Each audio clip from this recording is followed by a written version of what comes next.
of the Health and Human Services Committee to order. Are there any corrections to the minutes? Seeing none, the minutes are approved.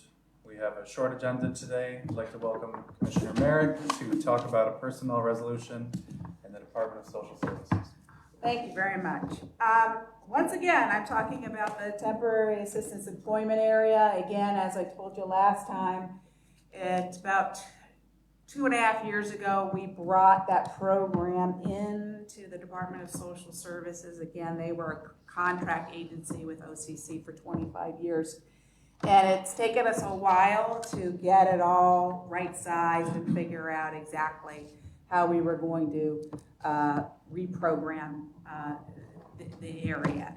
So this is the last fix where we would like to for the principal employment counselors. I'm not going to read this verbatim to you, you've read it, but they oversee the employment counselor teams. There are 6 counselor teams. One deals with exempt populations, and that's actually 52% of our temporary assistance population, or about 2,000 clients.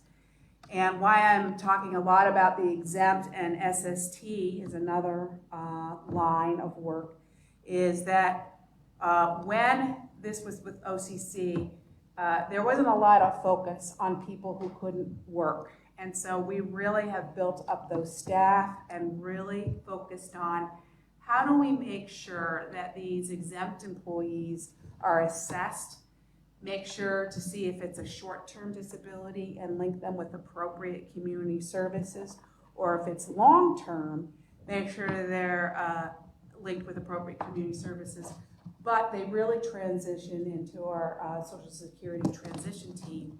And it's for their benefit and our benefit financially to move our temporary assistance clients to Social Security income. So these principal employment counselors oversee those 2, as well as a dedicated team for English as second language individuals. Again, we are a refugee resettlement community.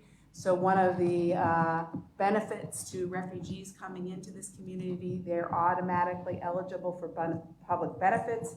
We work with these refugee families, helping them, and individuals helping them find employment.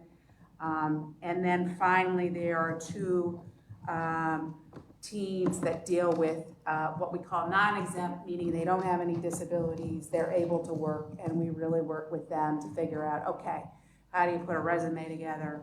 How do you do interviews? Let's do some job searches. Let's figure out what you need to be successful to get a job. So I just want to add that last year, the whole team were able to get 1,521 individuals employed. And my SST did a fabulous job transitioning 359 temporary assistance clients to Social Security income, and that saved the county $1.9 million. So it's a better benefit for them, and it's a huge savings for the county. So I went off script, but I wanted to give you a little context on who they are and what they oversee. Thank you. Any discussion? I have a question. Is the pay rate competitive for this position? Yeah, I mean, all in context with the pay scale within the Onondaga County, but it's considered, if they were unionized, it would probably be a grade 11, grade 12. It's somewhere up there. Okay. More broadly speaking, I think the Jobs Plus program coming over to the county happened pretty early on since I came around.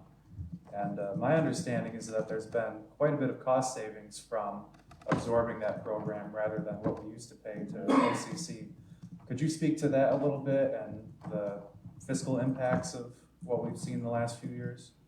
I will have to get back to you on the actual, budget to budget, but it used to be almost a $10 million contract within the Department of Social Services.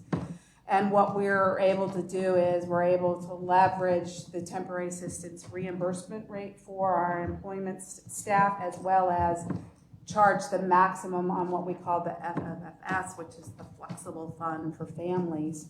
Dollars and cents, I will have to get back to you on what we've saved, but I do think when it comes to our interventions with clients, we're also seeing the savings, particularly with this transition, and a higher focus on really looking at the non-exempt and figuring out if they can work or they can't, and if they can't, getting them into SSI. But I'll get back to you on the actual, what has it saved us. Great, thank you. Okay? Anything else? Okay. Do I have a motion? Legislator McCarron, second by Legislator Meeker. All in favor? Aye. Okay, motion carries. There being no other business, we are adjourned.